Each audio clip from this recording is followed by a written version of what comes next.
What's up, y'all? It's your boy, Nine and Faithful. How's everybody doing? Hope everyone had a blessed week.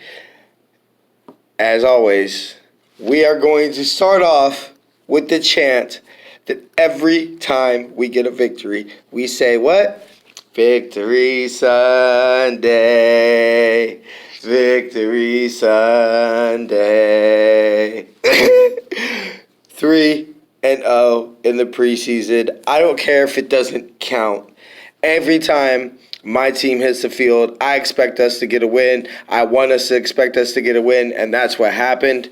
It was awesome. Now, preseason, it's not necessarily so much about the team result per se. Obviously, we do want to win, but it's more about judging individuals. So that's what we're going to mostly get into today.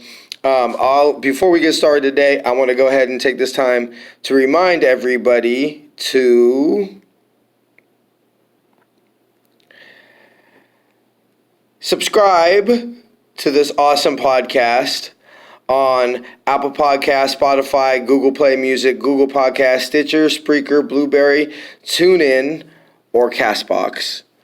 Also, go ahead and follow the show on Facebook and Instagram at Niner Faithful Radio and on Twitter at Niner Faithful R. So today we're going to go ahead and start with a few notes that I went ahead and got from the game.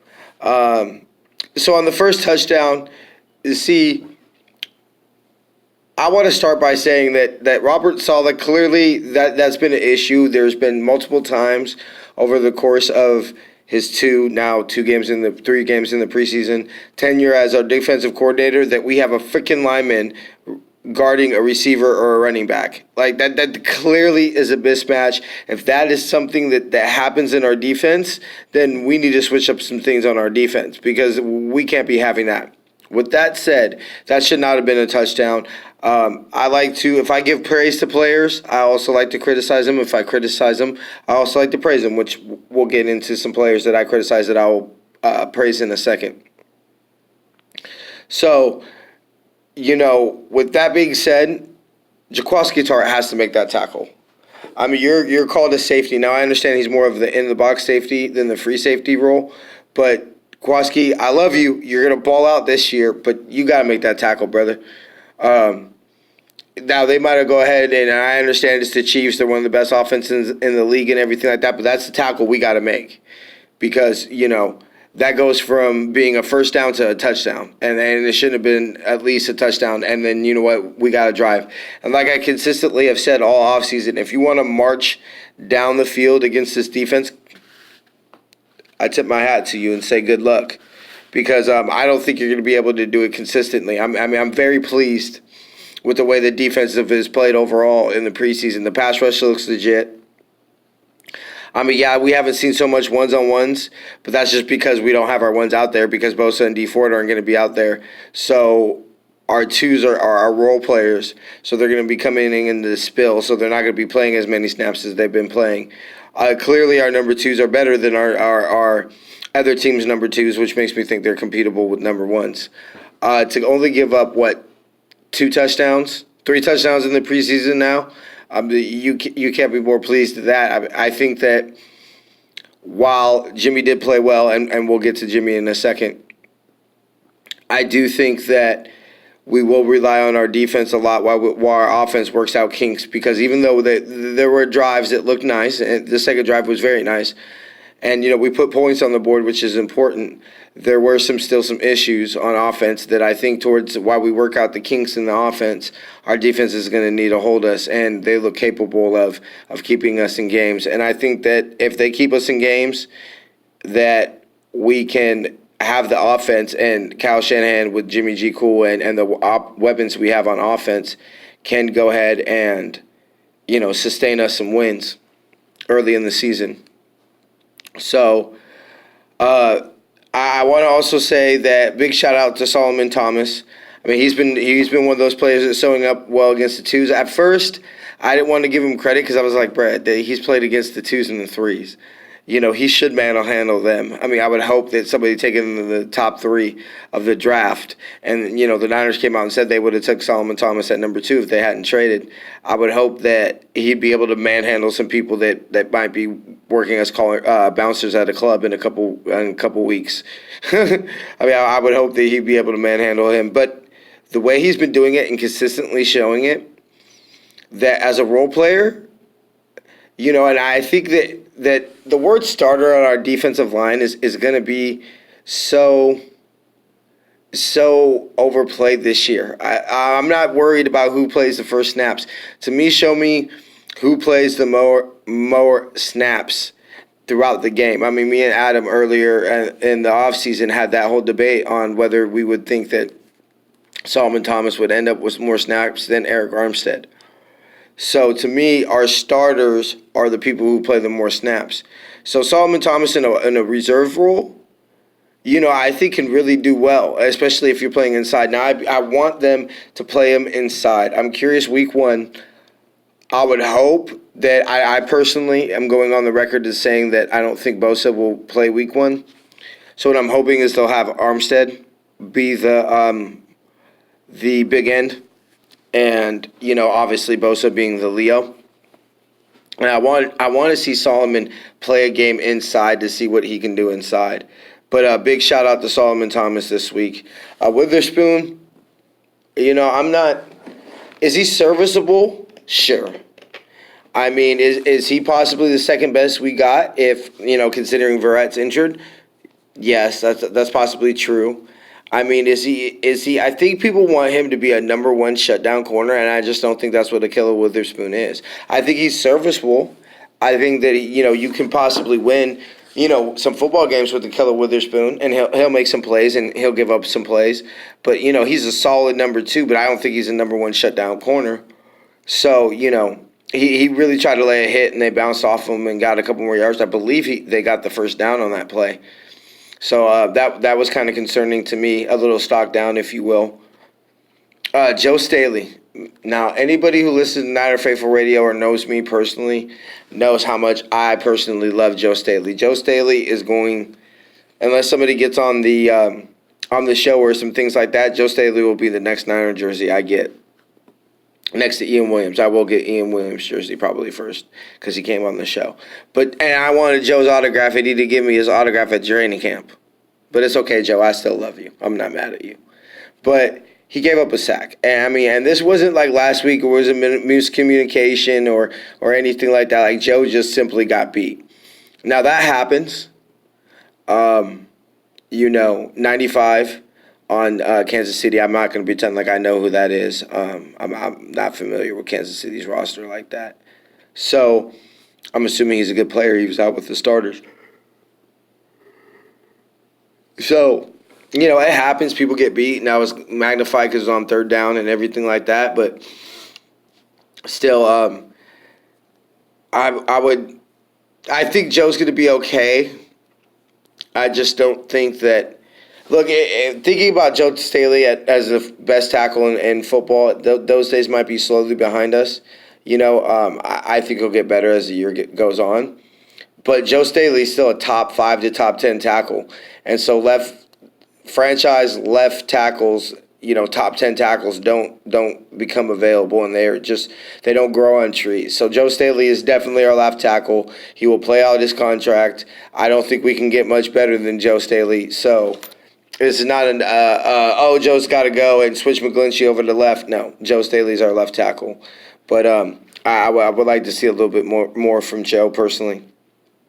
I already mentioned about Jimmy staring down his targets. I praise him a lot, and everybody who listens to the show knows I'm a huge fan. But Trey Greenlaw got put on his butt.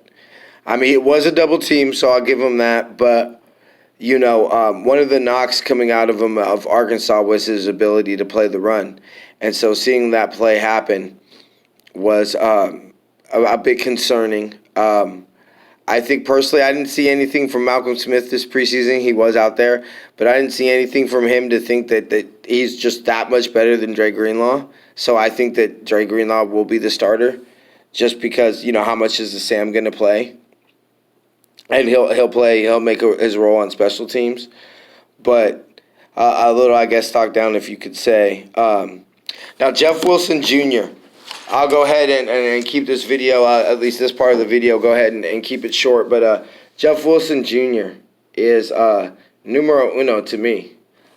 Big shout out goes out to him. He's the MVP, or I should say the Rising Star of the Week. Practice squad material probably if he goes ahead and sneaks through waivers. Keep our fingers crossed.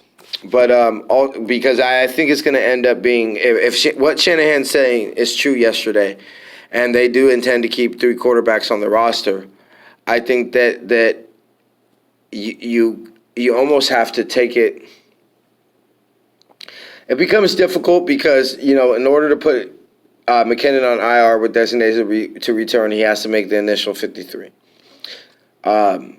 So you would think, obviously, we're going to keep, Tevin Coleman, Breida Cheetah, Raheem the Dream.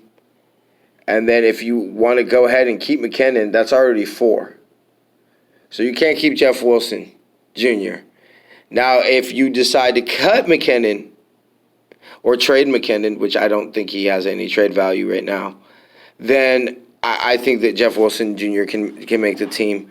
But if their intention, which I think would be smart, and what I would want them to do, is to have McKinnon make the 53-man roster and go ahead and put him on an IR with the designation to return. But, if somebody offers me a 5th-round pick for McKinnon or some legit offensive line depth, then I'm definitely listening. Now, me personally, I think they're only going to keep 2 quarterbacks. I think that they said that to think that they're trying to drum up some trade for either C.J. Beathard or Nick Mullins. I think that Nick Mullins deserves to be the backup quarterback. I think that's pretty clear. And I think we're going to see a lot about Shanahan as far as how much he really values his draft picks over who's just, let's be quite honest, who's just played better. I mean, if it's tied, then okay, the tie goes to C.J. Beathard. I understand that. He's a draft pick. You would have the tie go to the drafted player, but it's not even close. I mean, maybe you could say they both have their limitations, obviously. But to me, it doesn't always look pretty with either of them. Obviously more CJ than Nick Mullins, Nick the Raider Killer Mullins. But to me, wins are wins. And CJ's 1-9 as a starter. Nick Mullins was 3-5. If Jimmy goes out for a game or 2 or maybe even 3 games, I think Nick Mullins can win us 1 to 2 of those games, depending on who they're against. I'm not confident that CJ can win us those games. Now, I think there are ways we can win those games. Defense has to step up, receivers step up, whatever. But I mean, if you're telling me who I put my money on, I'm definitely putting my money on Nick Mullins to win us some games. But so 4th preseason game, we'll go ahead and wrap up on Sunday. We're probably not going to get in too much into 4th preseason game just because, it's mostly players who aren't going to make the team. There's a couple roster battles out there and playing time and everything. But we're going to go ahead and obviously Sunday we'll have, the full breakdown of the cut downs and opinions of the cut downs. Real quick, before I've been really critical of him. And this is kind of a little thing I saw with Jimmy. Jimmy seemed to be a little inaccurate yesterday. I mean, I heard on the radio, I heard a lot of balls being high and a lot of tip passes. So that's a bit concerning. But also he seemed to just be not being able to lead receivers. I mean, the play that I'm talking about that I'm going to shout Dante Pettis out for is you could tell that he was open and he was waiting for the ball and Jimmy had just, I want to say a lack of oomph. He was late in the throw. and it kind of allowed the defensive back to come in and put a pretty good hit on Pettis. But to Pettis' credit, he held on to the ball and bounced back. So big shout out to, I've been very critical of Dante Pettis this offseason, but he definitely deserves praise on that play. But before we get out of here, I'm going to go ahead and remind everybody, shop Niner Faithful Radio Shop for official licensed Niners gear from Shop 49ers, NFL Shop, Fanatics, Target, eBay, and more. Visit NinerFaithfulRadio.com/shop or like us on Facebook, Instagram, and Twitter at Niner Faithful Radio Shop. Join our Patreon's reward program for as little as $1 a month. You can get special perks like 10% off Niner Faithful Radio Shop, monthly giveaways, or scratch that, invite to join Adam and I on a segment of Niner Faithful Radio, and much more. Go ahead and visit patreon.com/Niner Faithful Radio. Go to SeatGiant.com and use the promo code NinerFaithfulRadio, all one word, and save on all theater, concert, sporting event tickets, as well as help out the show. That website again is SeatGiant.com, and the promo code is NinerFaithfulRadio. Niner Faithful Radio is trying to monetize our YouTube channel, so to go ahead and help with that, we decided to have a contest where one lucky subscriber will win not only an invite to a tailgate at Empire Row, but also a ticket to the Niner Museum and a ticket to a game that will be later determined.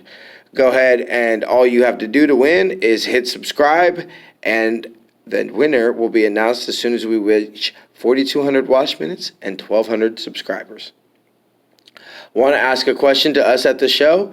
Go ahead and join us live on Castbox every Tuesday at 5 p.m. for Fan Interaction Tuesday. The link will be in the description. Participate in our weekly poll for prizes on Facebook and Twitter. All you have to do is participate is win. The poll question this week will be, who will be the starter? Jimmy Ward or Tavarius Moore? Good poll question, I think. And, of course, as a reminder, go ahead and like the show on Facebook and Instagram at Niner Faithful Radio and on Twitter at Niner Faithful R. If you're listening to us as a podcast on Apple Podcasts, Spotify, Google Play Music, Google Podcasts, Stitcher, Spreaker, Blueberry, TuneIn, or Castbox, go ahead and please subscribe and give us a review. It really helps out the show. If you're listening to us on YouTube, please subscribe and hit that bell so you don't miss a single video. And make sure to also give the video a thumbs up and leave us a comment on what you thought and anything we could do to get better. We shall see y'all next week, or I shall see you at least next week. Same bad time, same bad channel. Till then, I'm going to go ahead and say faith, love, and happiness. Go Niners.